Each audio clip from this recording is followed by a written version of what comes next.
First of all, to whom am I speaking? To Mischa. Mischa, alias what? What is your real name? Your whole name?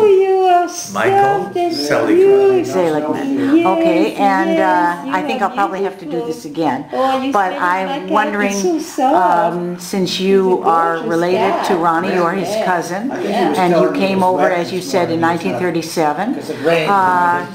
I wondered what memories you have of Schoenberg. Did you meet him, and if so, was he like an uncle? I mean, was he nice and friendly and loving, or were you afraid of him? Well, no, I was not afraid. I never was afraid. Was not my way. But he was an uncle in theory and everything. But he was sometimes very, very nice to me. But usually I was a nuisance. I remember how furious he was when I ran through this house saying, Graf Zeppelin is here.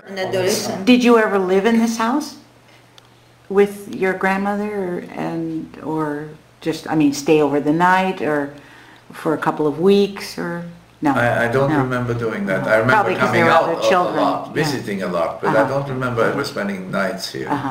And you lived in Hollywood then with? Well, I lived with Mitzi at first in Laurel Canyon. Mitzi being Maria Kolisch, Gertrude's sister. Mitzi being Maria Kolisch, alleged mother. Yes, alleged mother. What did you say? After that, I think. Relatively tumultuous experience. I lived by myself. No. For quite a while, I lived with Eddie Powell. I got a job in Beverly Hills with Eddie Powell, the arranger for Alfred Newman. Oh. And I lived in the garage apartment there. I think this may be the first period, and quite a while, for maybe a year or two. On Sundays, we usually went to the Levines in Malibu, where everybody else was. I know Schoenberg took me along to Thomas Mann once, and that was where I always tell the story where I was looking at all the big long tables with books open, and when he and Thomas Mann came back out up here in Pacific Palisades, I asked, what are all these books? And I always remember that Thomas Mann said, "Ja, das sind meine Quellen."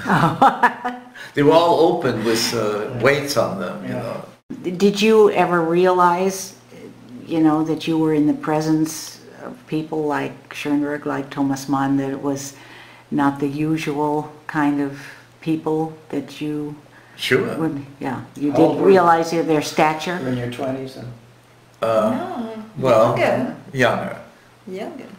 How old were you in 37 when you came? Well, I was born in 21. So, math is not my forte. 16, yeah. I was going to high school. Gershwin died in 37. Yes. Did you ever? I never met George. I did meet Ira at one or two occasions. I was very sorry about that because I wanted to meet George. Yeah, of course. Okay. Tell me again about your role with the quartet in Mödling, what you did. Well, no, that wasn't in Mödling. That was in Wiener Hauptstraße 18, and up in the corner room, it's sort of a red salon, and that's where the quartet was usually doing their rehearsals, and they would let me, or ask me actually, to play the metronome and time each piece so that they could put together a program for the next concert and time that program and learn it by heart. But while they were learning the music by heart and looking at the score, which was lying around in different places, and they were walking around, they were not sitting, they also played blind chess. and I moved the stones on 3 different boards. And when they had a dispute about the position of a particular stone, then they would come and look at the board to see where I had it. And was Arnold Schoenberg present at those rehearsals ever, or? Well, at least once or more times, yeah, but I don't remember how many times. I think usually it was only the quartet. Just the quartet. But when they were doing some Schoenberg, he did sometimes come and make comments on speed or tonality